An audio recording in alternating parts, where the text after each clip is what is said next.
I Thirst. In Sebastian Faulx's novel Human Traces, the curé's own education had been interrupted just before he was able to complete his medical studies. He had been driving in a coach late at night when he received the call of God. A fellow passenger began to speak. She was a coarse woman in plump middle age with a greasy bonnet, who told a story of how she had been abandoned by her husband, taken up by another man for whom she had borne a child, then deserted once more. It was not an unusual or particularly interesting story. He looked back to the woman in her dark corner of the coach and felt a profound and disabling emotion pour through him. He had lost his sense of her as a second person, a source of minor irritation, and experienced a sudden and irresistible feeling of identity with her. It was more than sympathy, something far less polite.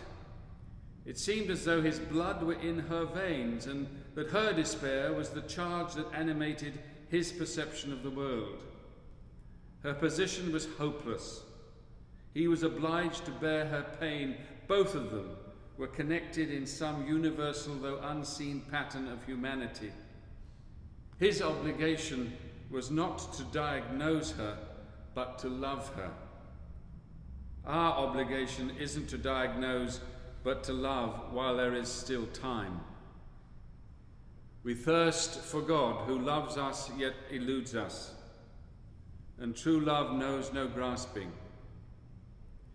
Graham Greene's Monsignor Quixote had a dream.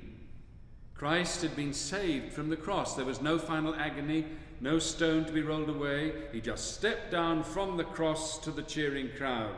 A happy ending.